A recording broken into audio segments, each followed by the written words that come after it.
Hi guys, my name's Dan, that don't know me. I'm one of the SEO consultants at Aira. First of all, thanks to the guys for arranging Sheffield DM. This is the first time I've actually spoken at this event.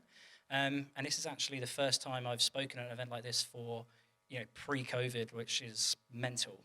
So I apologise in advance if I'm a little rusty, and I also apologise if you're one of the guys unfortunate enough to be at the back of the room and can only just about see me, because I'm not blessed with height, as you can probably see. But a little bit about me then.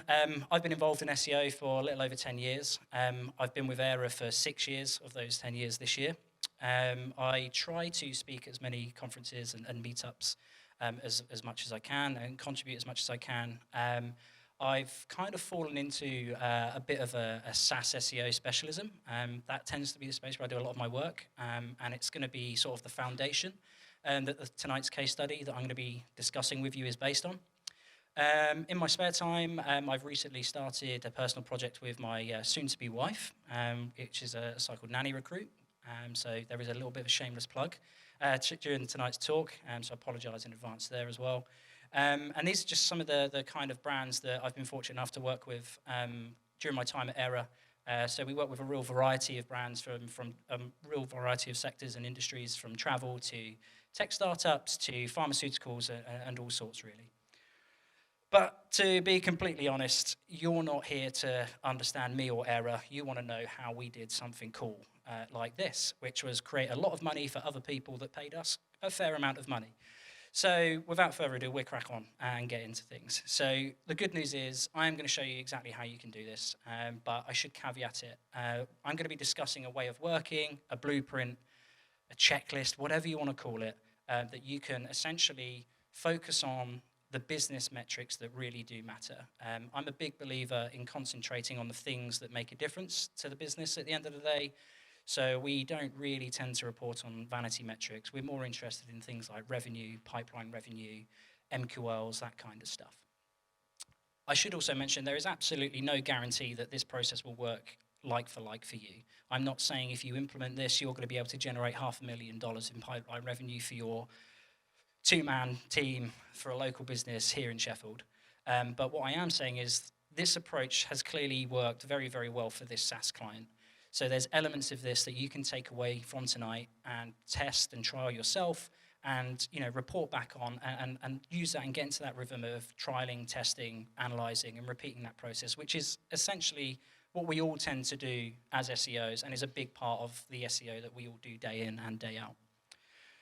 However, without those guarantees, what I will say is if you're able to execute this properly and if everything can align well for you and you can approach things in the right process, I'm pretty confident you're going to see a positive uplift as well. So let's crack on and get into things. So I want to make things very, very clear. There is a big misconception, of what content marketing actually is. It is not a case of just writing blog content and publishing it week after week. It's a hell of a lot more than that. Content marketing is also creating video content. It's creating and sharing webinars and inviting people to join those webinars, generating white papers and incorporating that into your wider marketing strategy and your inbound strategy, generating infographics for the benefit of digital PR and link building benefits, as well as a whole array of other forms of content that you can go away and create. However, one thing that content marketing can also be is overly complicated at times, but the fundamentals when you come down to it are actually pretty straightforward.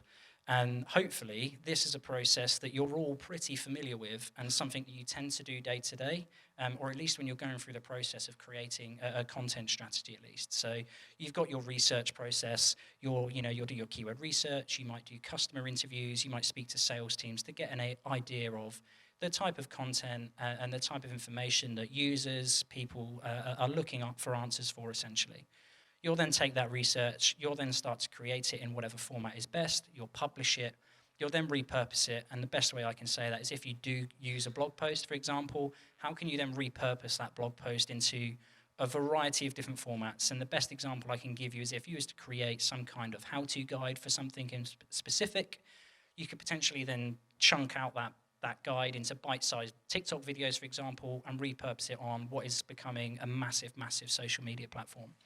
And then you get to the stage of amplification. So most of us think this is like link building, which is obviously a massive part of it, but incorporating any content that you create into email campaigns, social campaigns, and things like that, and then you simply repeat that process. So it's not actually that complicated, but the steps in between and making those decisions are really, really key, and that's where people like me and agencies like Aira and Evoluted come in and offer their expertise and make their money.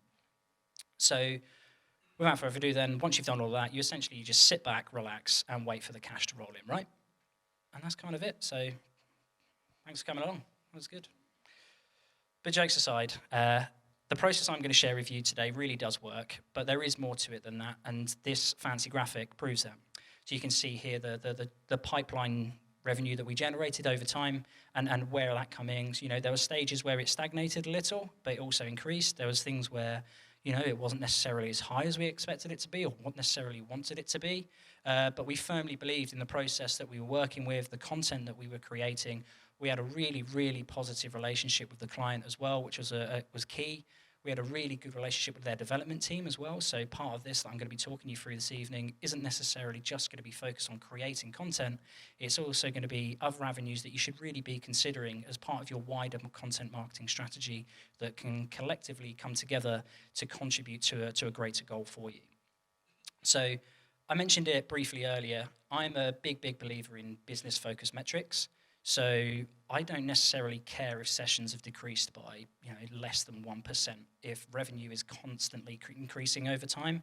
I don't also care if rankings are dipping slightly, so long as revenue is increasing month on month and year over year.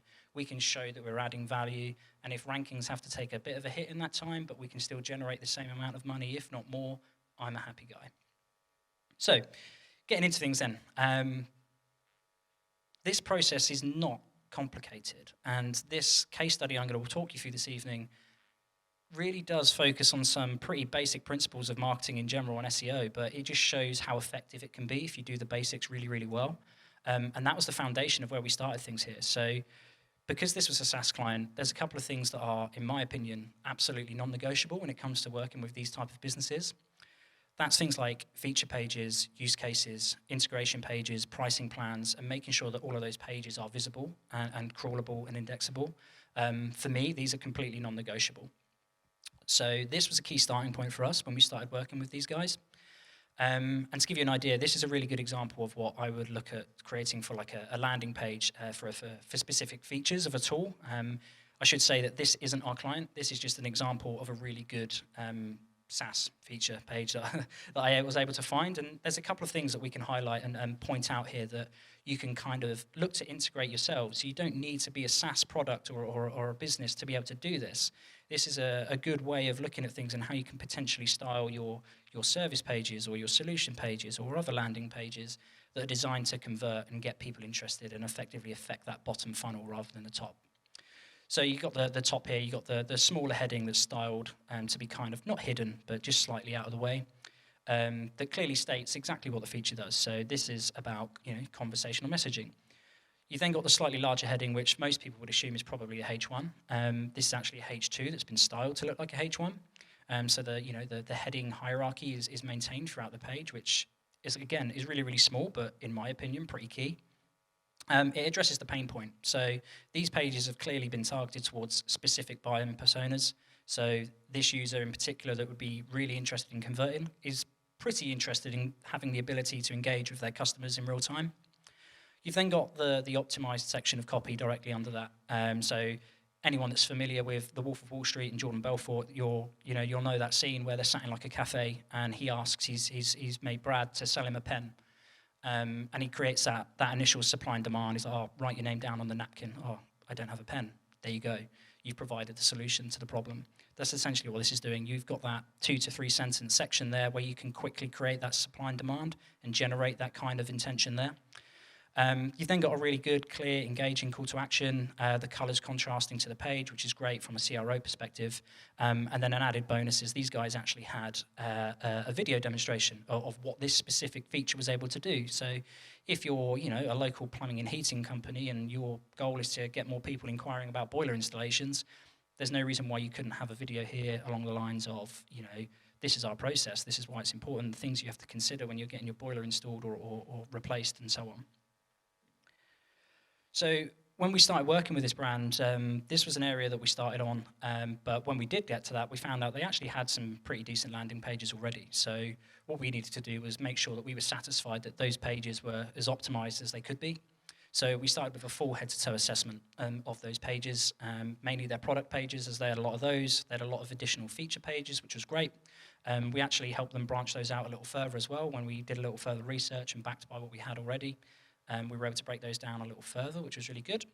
One thing they didn't have actually was integration pages and how their product integrated with certain other platforms and third-party tools. So that was a quick win, a nice area that we could concentrate on. And then some sector pages as well. So that was the area that we focused on essentially. So right at the very beginning of the project, we started with our keyword research, and this allowed us to open up some opportunities and identify some areas that we could really take advantage of. And again, this is not groundbreaking SEO, guys. Like, you're probably well aware that what I'm telling you and what's on the slide right now is like, okay, that's pretty basic. But sad thing is, a lot of people tend to neglect the basics, and more often than not, it's the basics that make things work really, really well. So the opportunity we identified is that their key product pages were not really optimized for modifiers and long-tail modifiers, such as like software or platform or solutions. So we took that, we tweaked the on-page optimization, the page copy slightly, the headings where we felt we needed to, added to it as well if we needed to, optimized the titles, descriptions, and things like that for these modifiers. And then, surprisingly, things starting to improve. So the visibility of those product pages start to increase, not massively, but you can see there that the progression was good. And unfortunately, I don't have as much data as I once did because they're no longer a client of ours. So this is a historic screenshot. But you can see here, this has progressively been increasing and has still been increasing as far back as I can show you, basically.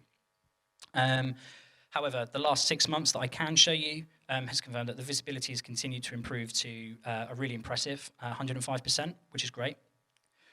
But these optimizations, remember, and remember what I said earlier about focusing on business impact and focusing on that area rather than the vanity side of things. These were completed on the pages that are going to directly impact the business. So these are what we call the bottom of funnel opportunities. And we'll come to that a little bit later on in terms of what order you should focus on creating your content and optimizing certain areas of your site as well. We then applied the same analysis, though, for the more middle and top of funnel stuff. So if you're aware of the buyer's journey, this is more like your awareness and consideration stage type content. And we essentially took the same actions. We reviewed the opportunities where there could be, some long tail variations. What modifiers could we take advantage of that they're currently not doing?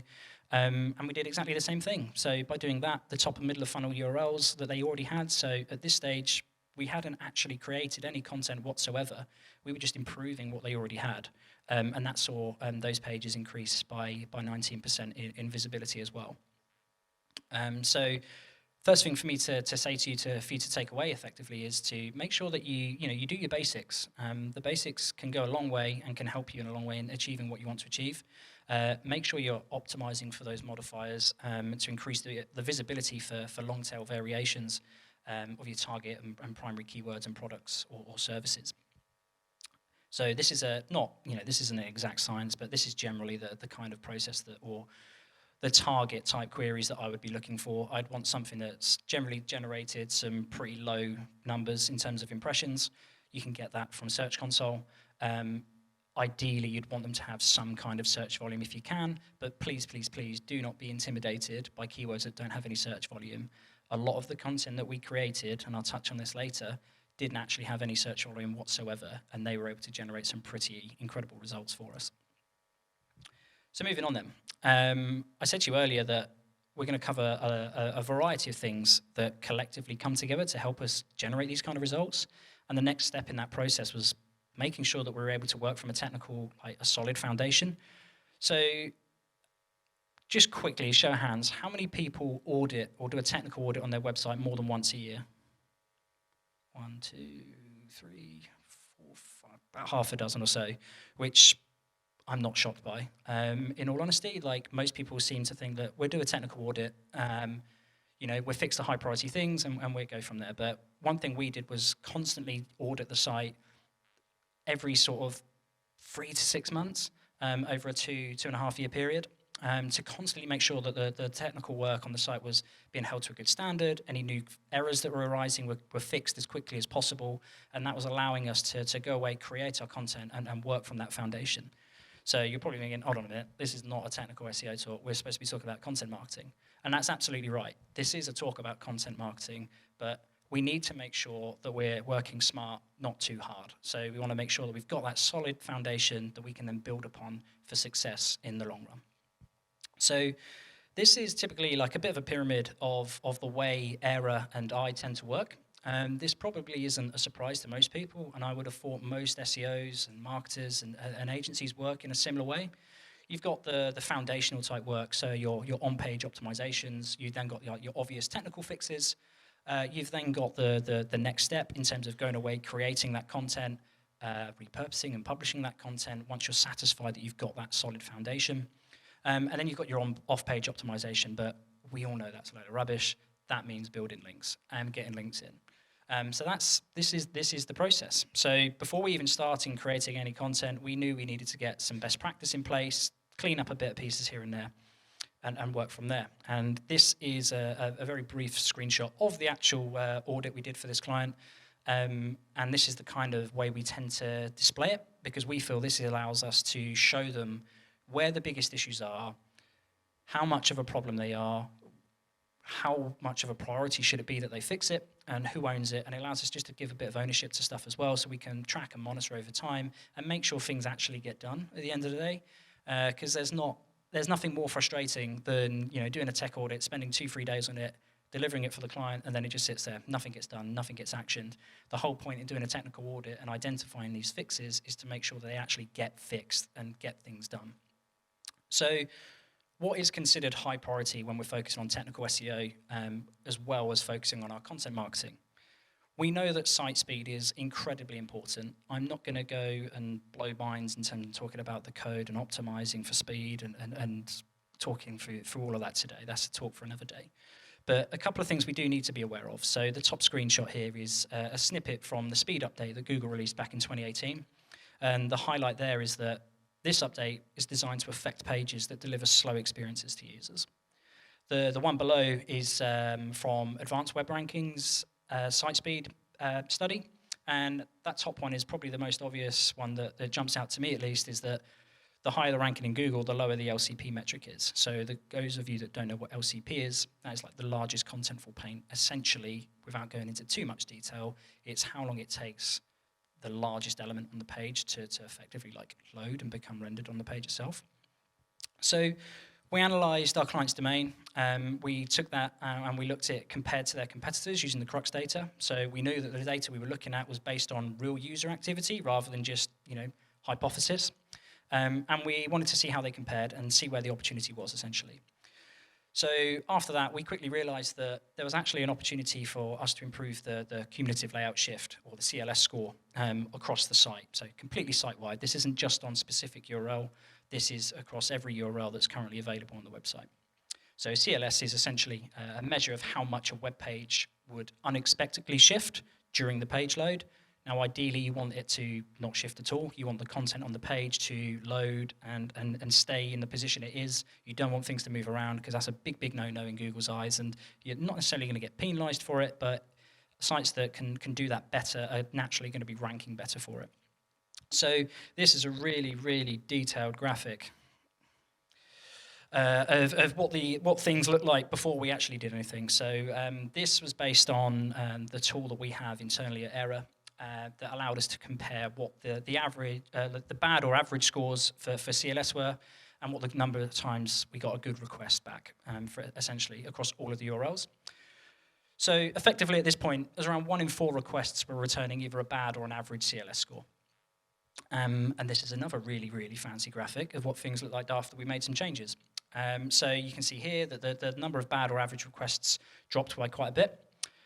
So what this actually meant was we were able to reduce the number of bad or average requests from around 1 in 4 to about 1 in 10, which worked out to be about 16% improvement, which doesn't sound like a lot, but was enough to shift the needle and get things going in the right direction. So we absolutely nailed that. So We also spent a lot of time working with our client's development team. I said earlier that we had a really, really good relationship with them, and that extended to the development team as well, which is really, really rare for SEOs to have a really good working relationship with developers. There tends to be a bit of a bad reputation and you know, this facade around how, you know, developers hate SEOs hate working with developers. But in this example, it was completely not the case. These guys were really, really good. They were really open to learning about SEO, which was actually really good and really key. And vice versa, they were able to educate us on the way things were done on their site, the way the site was built, which in turn allowed us to make our recommendations much more relevant and allowed us to get things implemented a lot quicker. As well as highlighting a lot of internal sort of like redirect issues though, we also found a lot of unlinked internal linking opportunities to their bottom of funnel pages, which they weren't aware of. So we made sure that we updated those. We optimized the anchor text where we could. We didn't want it to be too spammy. We, you know, made it as natural as possible, but wherever we could, we did try to include like an exact match keyword if we could, but only where we were able to. And this is actually something you can do yourselves, like really, really easily. Like you don't need to be a technical SEO or a developer to be able to do this and to optimize your internal linking across your site. So this is where I mentioned earlier, a bit of a shameless plug. Let's just say I wanted to increase the number of internal links pointing to our you know, hire a nanny page on our website. One way you could do that is to utilize Google site search operators. So to do that, you can just use the site search operator, so site followed by your domain name and then a keyword in quote marks. And what that does Google will then show you results specific to your domain. It will also highlight keywords that are mentioned on certain pages. You can take this a step further and then incorporate this with XPath and Screaming Frog and potentially Sitebulb as well. To find a way to do this a bit more at scale for you. This is something I put together a little while ago, so it's probably slightly outdated, but it still works really, really well actually with Screaming Frog. I won't go into too much detail with this, but you can combine XPath to essentially create a massive list of Google search results URLs and pull out the number of results that actually have, you know, specific mentions of certain keywords, and you can work through those as a way of doing it if you don't have the luxury of being able to have a budget for a number of tools. As well as that though, and focusing on your internal links, you want to make sure that you're keeping obviously crawl errors and broken pages to an absolute minimum. That's pretty straightforward. Fix any pages that have actually been able to generate links that are no longer working. So some people call these broken backlinks, other people call them orphan URLs, whatever you call them. If you've got a URL that's generated a really good link or a set of links in the past, make sure that they work. And if they're not working, make sure you're redirecting them to relevant pages. But ideally, you want to make sure that you fix that URL so you can get the full value of that link pointing directly to the site and the URL specifically. One way you can do that, if you have an Ahrefs account, you can use that via the Site Explorer, and then they actually have a report specifically for this. And good news is Nanny Recruit's doing a really good job. We've got no broken backlinks, which is great. But finally, and canonicalization and canonical tags. This was a thing that I won't go into detail on this, but they really had a big issue with this. So for some reason, they had canonicals pointing to completely different separate products. And I don't know if it was an accident. We never really got to the bottom of it as to why it was happening. But the most important thing is we were able to fix it. So that all combined together really, really nicely. So takeaway 2 for you then is to make sure you're prioritizing your high priority fixes that could potentially be impacting the experience of your users on your site. And essentially also those errors and fixes that could potentially be impacting the site's ability to be crawled effectively, have pages crawled and indexed, and essentially ranking as well.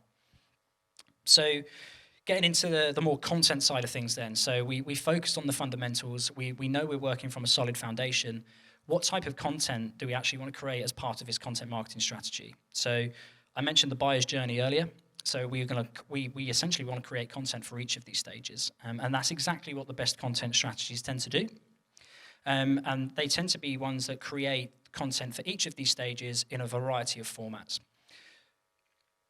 So we all know that the buyer's journey isn't as straightforward as awareness, consideration, decision. There's always a lot of touch points and micro stages in between. And this is a very basic version of what I think the more recent sort of type of buyer's journey typically looks like. Depending on your type of business and your industry, this might be even more, specific and niche, and there might even be more touch points here. But to give you an idea, like something might trigger someone, they would then, begin a search. They might read a blog post or a white paper or a video. or attend a webinar. They might, if they're looking for a specific product or a service, they might then start comparing vendors and providers and things like that. Your pitch is then like, what is the pitch essentially on your site so that they can engage with? Is it like a demo of a live product or something like that? And then you're looking to close that deal, and how can you create content that will allow you to close that quicker and more efficiently? So for the quickest business impact, though, we needed to make sure we focused our content on the right areas and the ones that mattered most for the business and to allow us to achieve our goals. And that was, of course, the decision stage. So we didn't ignore the other types of content. So we still wanted to create content in the consideration and awareness sort of areas. However, it wasn't really a priority for us. We wanted to work in reverse order here because our goal was essentially to create pipeline and one revenue for the client. Now, most people, when they do their keyword research and their content research, they will focus on trying to find opportunities that probably sit towards the right-hand side of this diagram here, so somewhere in between the keyword importance and the keyword volume. This is where our decision stage content research was, typically, and this is the area we wanted to focus on. We weren't really that bothered in keywords that had no search volume or had massive amounts of search volume. We were more interested in the ones that were important to us. So by that, I mean ones that were relevant to us, relevant to our clients' buyers' personas, and that we actually felt we had the ability and the potential to rank for as well. So what exactly does decision stage content look like? Now, it can come in a real variety of ways and formats. The classic SEO answer is, of course, it depends. But I'm going to keep this focused specifically to this case study and to this client. So they're a product. If you are typically looking to buy quite an expensive or pricey product, you're not just going to walk into a store or go to a website, hand over your card details or hand your cash over and be happy with that. You're going to take action before you complete that purchase. So what you're going to do before you hand over your money, you're going to go and compare stuff. And that's exactly what we did. We started doing some additional research to see what the comparisons were that people wanted to make between their products, and we tried to identify the content opportunities and the keywords, if there were any, that people were actually searching for. We quickly found that a lot of the bottom of funnel content opportunities that nobody seemed to be really targeting, which was, to us, was fantastic. It was great. We had a really good opportunity here to go away and create some great content and get ahead of our competitors, which was brilliant.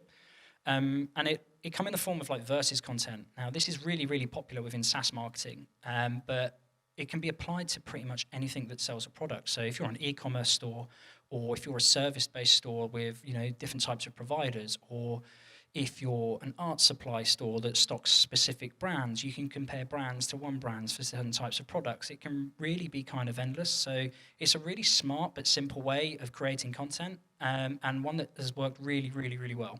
So this is just an example here. So what we typically were looking for was to find keywords that fell into this kind of template as such. So we wanted to compare our client versus, or literally the word versus, our competitors, and that would look something a bit like this. So we've got Heat versus Pendo, and you can see here I've highlighted the number of results, which in terms of like a Google search result, that is really, really small, which when we sort of saw this for our client, it was even smaller than this, so we knew that we were onto something potentially here because people were still searching for this, but the volume wasn't necessarily as high enough to be able to generate, regular monthly search volume in tools like SEMrush or Ahrefs and so on.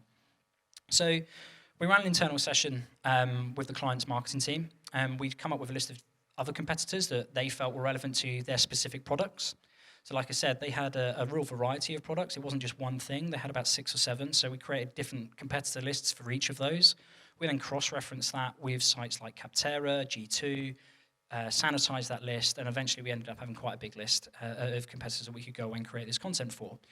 I said earlier, don't be worried about zero volume search keywords, because all of these keywords that we generated were keywords that we generated. Like these all had no search volume at all. And it was still able to generate results for us. Some additional research also found another type of content that we could go and create, again, sticking to that bottom of funnel, in the form of like alternative type content, which is literally just like the competitor's brand name and alternative.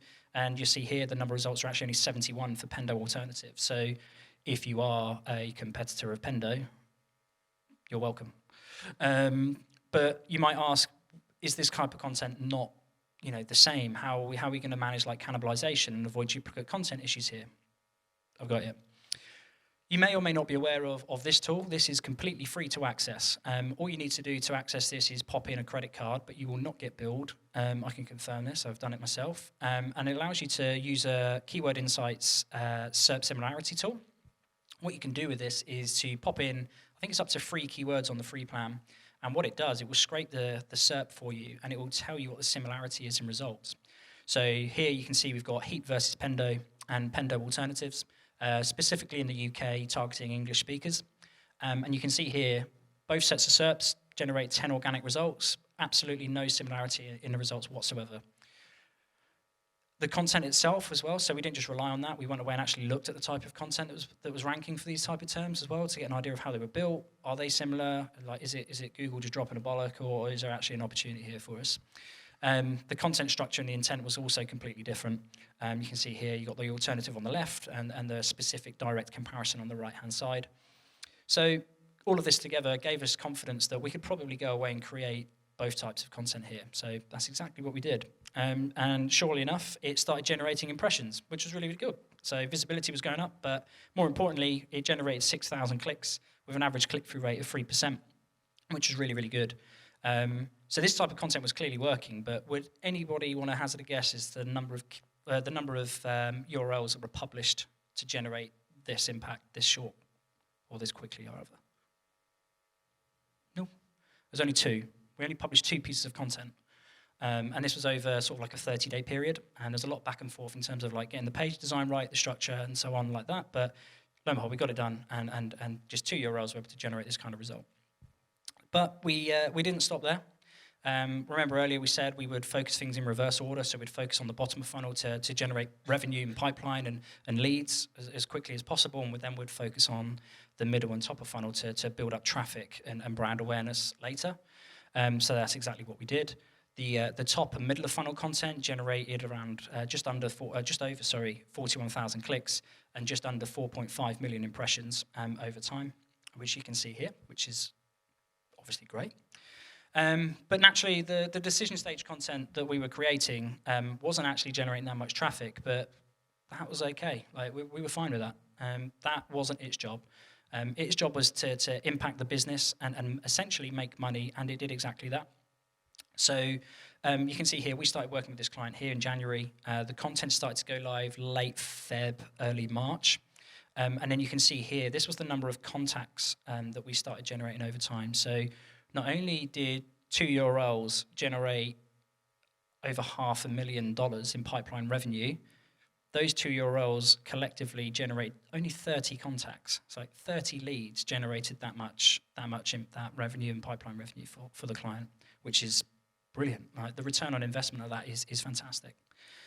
So like I say, we generated over $500,000 in pipeline revenue, and of that pipeline revenue, $85,000 of that converted and became actual won revenue. To put it into perspective, it probably cost the client about $2,500 to create the content, and that's for just two URLs, and they got 85K from it. And this doesn't factor in other efforts and other parts of the strategy that we were working on alongside content generation and optimization for them. So my last takeaway for you is to focus on creating content, but focus on creating the right type of content. Focus on the bottom of funnel content first, and then work in reverse order, as that tends to have the quickest business impact for you. So just to summarize then, and go over the key points that we've discussed this evening. Content marketing is not a case of just blogging on a regular basis. Remember the ways that you can potentially repurpose that, create different variations of your content, what kind of formats can you use, jump on the trending TikTok, that kind of stuff. There's a lot of moving parts to content marketing and a strategy that you can go away and create, but you need to make sure that you're doing your research and try and be as creative as possible with that research as much as you can. Don't just rinse and repeat the same old processes, because yes, it might work, but at some point everybody's just going to be doing exactly the same thing, and it's going to be extremely boring for your clients' personas and your target audience. You need to really understand your clients, understand their personas, what makes them tick, what things are they interested in, what are they trying to resolve, what are their pain points. All of that can come together to give you some inspiration in terms of the type of content that you could potentially be creating, not just at the decision stage, but at the top of funnel and at the awareness stage and middle at the consideration stuff as well. Start by taking your swift victories rather than quick wins. Where you can, analyze your existing content as much as possible and try and take advantage of any opportunity that you can and make sure that you look into things like modifiers and long tail variations for your product-based keywords or your category keywords to see if you can extend them a little further, create new pages where it's justified and you feel you can do so. And making sure that you're working from that solid foundation I mentioned with regards to getting your tech fixes on point and making sure that you get those implemented as quickly and as often as possible, and don't just, like a one-size-fits-all, don't just do one audit and sit back and hope that things correct themselves. You want to be constantly reviewing, optimizing, maintaining, and getting into a process of doing at least 2 audits a year and making sure that those implementations are actually being done and on time. The fixes along things like site speed, correcting internal redirect errors, broken pages, broken backlinks is all collectively really, really important, as well as being important individually as well. One thing I always do tend to ask myself though is, like, whenever I'm doing anything, or if I'm thinking about creating a certain type of content, or if I'm going to pitch something to a client, is will this provide either my users or my client's users with a much better experience? Aleda Solis put a really good free access Google Sheet together where it's literally just like a questionnaire of questions that you can ask yourself around making sure that your content is optimized for users rather than search engines, because obviously that is a big thing and an area of SEO and digital marketing that Google is seriously going down. So I'd encourage you to look into that. She's probably got a link on her site or her Twitter or something like that. Focus on the middle and top of funnel opportunities if your priority is to increase traffic. But be smart with your content research and your generation and start with those bottom of funnel opportunities and work in that reverse order to make sure that you're prioritizing business impact first and the vanity metrics a little later. And that's me. Thank you very much.